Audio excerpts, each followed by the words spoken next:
শুরুতেই চোখ রাখবো ভোটের খবরে। জীবনতলায় বিজেপির মণ্ডল সভাপতিকে মারধরের অভিযোগ। বিজেপি প্রার্থীর প্রচার শুরুর আগেই হামলার অভিযোগ। তৃণমূলের বিরুদ্ধে এই অভিযোগ উঠেছে এবং অস্বীকার শাসক শিবিরের। ক্যানিং পূর্ব বিধানসভার মঠের দিঘি গ্রামে বিজেপি প্রার্থী অশোক কান্ডারির সমর্থনে একটি নির্বাচনী প্রচার ছিল। স্থানীয় বিজেপির মণ্ডল সভাপতির নেতৃত্বে এই নির্বাচনী প্রচার হওয়ার কথা ছিল আজ, কিন্তু সেই প্রচার শুরুর আগে বিজেপির মণ্ডল সভাপতিকে রাস্তায় ফেলে মারধরের অভিযোগ শাসক দলের বিরুদ্ধে। এই ঘটনায় আক্রান্ত হয় বেশ কয়েকজন। আক্রান্তরা স্থানীয় মঠের দিঘি হাসপাতালে চিকিৎসাধীন। ঘটনার তদন্তে পুলিশ, তবে অভিযোগ অস্বীকার করেছে তৃণমূল কংগ্রেস।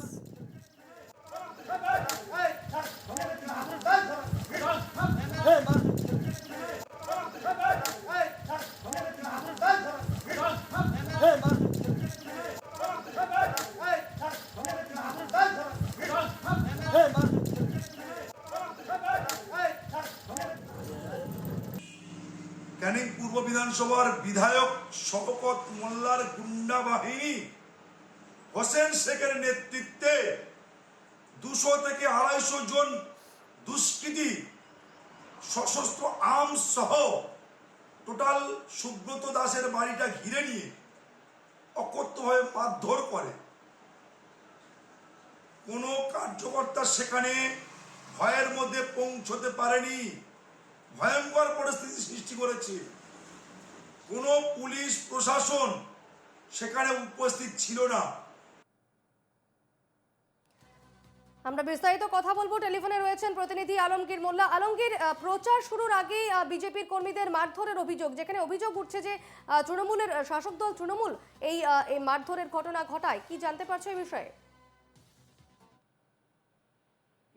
জীবনতলা থানার অন্তর্গত মঠের দিকে এলাকা, সেই মঠের দিকে এলাকাতে কিন্তু আজকে জনসংযোগ কর্মসূচি ছিল। বিজেপির মণ্ডল সভাপতি সহ বিজেপির কর্মী সমর্থকদের সঙ্গে নিয়ে মণ্ডল সভাপতি সেই বাড়িতে বাড়িতে গিয়ে কর্মসূচি করবেন, এবং সেই বাড়িতে বাড়িতে কর্মসূচি করতে যাওয়ার আগে কিন্তু বিজেপির মণ্ডল সভাপতির বাড়িতে গিয়ে তাকে মারধর করার অভিযোগ ওঠে, তার কর্মী সমর্থকদের মারধর করার অভিযোগ ওঠে তৃণমূল আশ্রিত দুষ্কৃতীদের বিরুদ্ধে। তাদেরকে যখন মারধর করা হয়, সেই মারধর করার পরে কিন্তু তারা যখন মঠের দিকে এলাকায় প্রাথমিক স্বাস্থ্য কেন্দ্রে চিকিৎসার জন্য যায়, সেই মঠের দিকে এলাকা স্বাস্থ্য কেন্দ্রের চিকিৎসা কেন্দ্রে ঢোকার পরে কিন্তু সেখানেও তাদেরকে মারধর করা হয়। একেবারে সেই ভিডিও কিন্তু ভাইরাল ভিডিও প্রকাশ্যে এসছে, যে বিজেপির মণ্ডল সভাপতিকে ধাক্কাধাক্কি দিচ্ছে তৃণমূল আশ্রিত দুষ্কৃতীরা। এমনই ঘটনা ঘটেছে কিন্তু মঠের দিকে এলাকায়। এ বিষয়ে কিন্তু এখনো পর্যন্ত তৃণমূলের তরফ থেকে কোনো রকম প্রতিক্রিয়া পাওয়া যায়নি। দীপক, একেবারে আলমগীর, তুমি সঙ্গে থাকো। আমাদের সঙ্গে এই মুহূর্তে টেলিফোনে রয়েছেন তৃণমূল নেতা অরূপ চক্রবর্তী। অরূপবাবু, ক্যানিং এর জীবনতলায় বিজেপির মণ্ডল সভাপতিকে মারধরের অভিযোগ উঠেছে তৃণমূলের বিরুদ্ধে। যখন তারা প্রচার করতে যাবেন, সেই প্রচার হওয়ার কথা ছিল আজ, এবং সেক্ষেত্রে দেখা গেল যে গতকালই তাদের এভাবে মারধর করে, এবং তারা অভিযোগ করছেন যে শাসক দলের কর্মীরা তাদের এভাবে আক্রমণ করে। কি বলবেন এ বিষয়ে? দেখুন, ছুঁচো মেরে কেউ হাত গন্ধ করে না, মরা মেরে কেউ খুনের দায়ে যায় না। আর জীবনতলায় বিজেপি মানে হচ্ছে পালং শাকের ক্যাশ মেমো।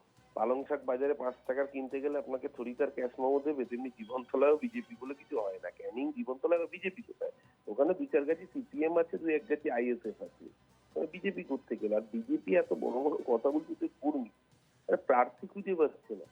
প্রথমে মোদীজি বলেছিলেন 42টা আসন চাই বাংলা থেকে, অমিত শাহ এসে বললো 35টা আসন, এখন বলছে 25টা আসন চাই। 25টা প্রার্থী খুঁজে পাচ্ছে না। লোকজন রাস্তায় ঘুরে বেড়ালে মজা করে টিটকিরি দিয়ে আওয়াজ দিচ্ছে যে একা ঘুরে বেড়াস না, মুরলীধর লেন দেখতে পেলে তুলে নিয়ে গিয়ে প্রার্থী করছে। আগে 25টা প্রার্থী খুঁজে পাক, তারপরে তো কর্মীদের কথা বলছি। আগে প্রার্থী যারা খুঁজে পায় না, নিশ্চিতভাবে যদি কোথাও কোনো ঘটনা ঘটে থাকে প্রশাসন দেখবে। এবং আপনারা জানেন প্রশাসন এই মুহূর্তে মডেল কোড অফ কন্ডাক্ট জারি হয়ে গেছে নির্বাচন কমিশনের আওতাভুক্ত। নিশ্চিতভাবে নির্বাচন কমিশন কোথাও কোনো ঘটনা ঘটলে দেখবে। কিন্তু ওই যে বললাম পালং শাকের যেরকম ক্যাশ মেমো হয় না, সেরকম ভাবেই স্যান্ডো গেঞ্জির যেরকম বুক পকেট হয় না, তেমনি জীবনতলায় বিজেপি বলে কিছু হয় না। ওখানে বিজেপি কিছু নেই। ওই 2-4 গাছি আছে, হয়তো উস্কানিমূলক কোনো কথাবার্তা বলেছিলেন, গ্রামের মানুষ প্রতিরোধ করেছে। এটা নিশ্চিতভাবে প্রশাসন দেখবে। এইসব খুচরো ঘটনা নিয়ে সামগ্রিকভাবে বড় করে বাড়িয়ে দেখানো বিজেপির স্বভাব। বিজেপি আগে প্রার্থী খুঁজে তারপর ওদের বাকি প্রশ্ন উত্তর আমরা। ধন্যবাদ অরূপবাবু আপনাকে।